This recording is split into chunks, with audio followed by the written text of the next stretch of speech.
Howdy folks, welcome to the show. Sorry I'm late. It's just how work goes. That's kind of where my time is at.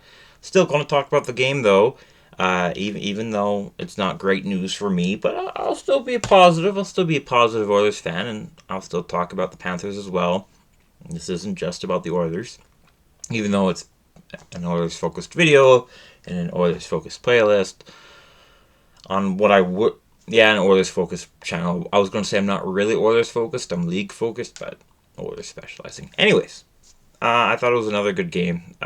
First period, even if the Oilers weren't winning after the first period, it was a very entertaining period. Extremely physical game. I expect the other games to be similarly physical. There wasn't as many actual hits this time around as there was in game one, but there was still just a lot more quality hits this time, or plays that would be a penalty depending on which jersey you cheer for. Lots of complaints about reffing. I don't think it was a referee issue. We can call it an officiating issue, and the difference, is just the way NHL reffing works. It's pretty impossible to ref this game without more support from eyes in the sky or whatever. But that's a whole different video that can be discussed. But it's just like, well, you're 2 or 3 guys on the ice. I swear there's only 2, but then I always look and there's 3 referees when I look at the names of who's reffing. Not that I ever remember who's reffing. But anyways, so I refereeing. If you're a Florida fan, Edmonton fan, you're going to say, "Oh, it sucked. Yeah, and then you're going to say, "And it changed the outcome of the game." No, I don't think it did.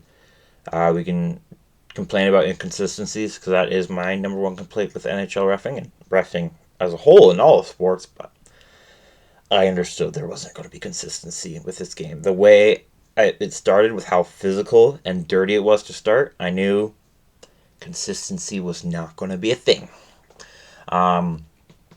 So one really big thumbs up for the Panthers is their ability to continue to play their game, no matter how bad it goes. So in the first period, Warren Foegele takes a very reckless 5-minute penalty.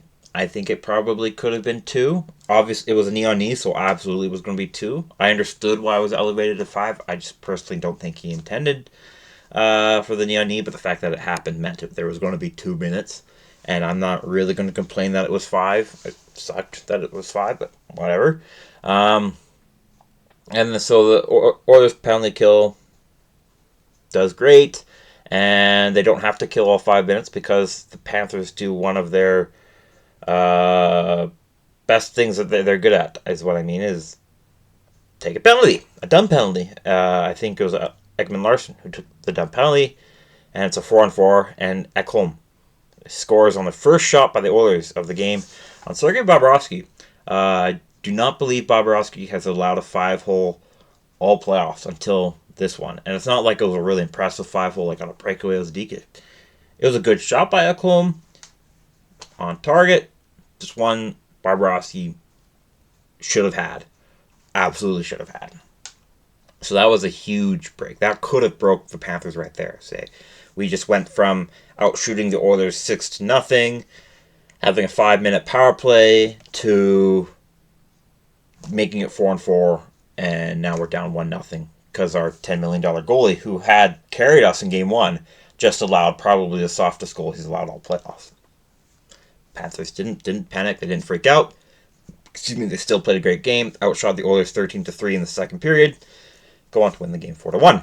Bobrovsky also doesn't panic. He doesn't allow another goal after that. He wasn't super spectacular like he was in the first game. He didn't need to be. He only ended up facing 19 shots. There was some plays where he was very good. Continuing with goaltending, I want to say Skinner, I think, had I want to say a positive game. Like, that was a game where you can come away from it and still have faith in Skinner. I don't think he had a bad game. It's hard to call it a good game because he was under 900 again, but he had some really tough stops that he pulled off, and I can't think of any of the 3 goals that he allowed as being bad in any way, really. So I still have faith in Skinner going forward. My faith in him is not shaken. What is shaken is the Oilers' power play and their lineup. Starting with their power play, it is goalless for 2 games. I'm not concerned about it, and I do believe that once that Oilers' power play starts rolling, doesn't have to be at the 30% clip that they've been at, but once it starts rolling reliably, the series is going to get a heck of a lot tighter. With the amount of penalties Florida takes, the Oilers' power play could win them the cup. We've been talking about all the time where it's like, the Oilers, you can't win just on your power play. You can't. And while they have been winning a lot because of their power play, a lot this season they won because of 5-on-5 play, maybe because of Skinner or some really strong defense. And even penalty killing. And now that we're playing the Panthers, who love sitting in the penalty box, seemingly, it actually might. Assuming the Oilers 5-on-5 doesn't completely crap the bed. They almost completely crapped the bed today. It wasn't a great 5-on-5 game from the Oilers, but they are coming off of a game 1 where they were amazing 5-on-5. So I'm not in a position where I'm doubting their 5-on-5. I just know that Panthers 5-on-5 is also very good. It's something the Oilers saw against Dallas, where it was just like each team took turns on who was going to dominate who. And sometimes it just came down to special teams, where the Oilers penalty kill destroyed Dallas's power play, and the Oilers power play eventually destroyed Dallas's penalty kill. And I do think that the Oilers power play will destroy the Panthers. The Oilers power play struggled in the early bits of the Vancouver series, and then eventually continued to be awesome. Same thing against Dallas, struggled a bit. No, actually, I think they had a good game 1, if I remember correctly. But I do remember there was a bit early in the Dallas series where the Edmonton power play wasn't doing good, and then it picked up, and they won the series. So I'm not really worried about the power play. I'm just worried about how fast is the Oilers power play going to adjust. When are they going to do it? And this is definitely going to be their toughest adjustment. The Florida Panthers penalty kill has been amazing. They are playing a very difficult style of penalty kill to play, and that is extremely aggressive. It leaves a lot of holes open, and it leaves you tired. But if you do it right, it's the hardest penalty kill to stop, or to overcome, I should say. Hardest penalty kill to overcome. And that's been the issue for the Oilers, is that they have struggled to overcome the Panthers. They have not scored a power play goal yet in 2 games, but I do think they will. I think it could even happen tomorrow night. Not just saying that because it's the Oilers and the Oilers power play, but just matter of time, and especially at home. Some teams are just better on power plays at penalty kill, home or away. I don't think there's a big difference for the Oilers, but between their home and road power play, but still, sometimes it happens. Speaking of special teams, the Oilers penalty kill is still awesome. Yes, they allowed their first power play goal in like over 30 penalty kills, but it was they went 5 for 6, and that power play goal came with like 14 seconds left in the penalty kill. It's still amazing. It is still incredible. It is still the best part of the Oilers, and that's not to insult their 5-5 or their power play or their goaltending. It's just that penalty kill is insane right now. So just great stuff from them. Another thing, it's kind of bad news that you can take in a positive way for the Oilers, is that they had 3 guys out over most of the game from game 2. It sucks that that's the case, and it sucks that you're going to have more guys playing with injuries by game 3. But at the same time, you can take it as, hey, we still played a tight game against a great team, and we're missing guys. Now, Panthers could be missing Barkov. I think it's becoming more and more likely by the hour. Usually if he's going to play, you kind of hear something about it by now. So we'll see.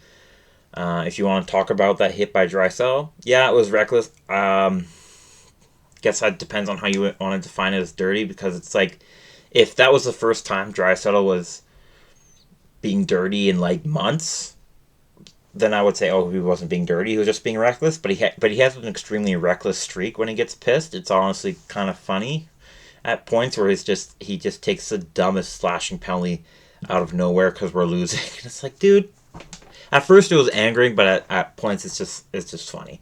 Obviously not to the guy he's slashing or Barkov or Panthers fans in this case. But I don't think Barkov's going to play, but I wouldn't be surprised if he does either.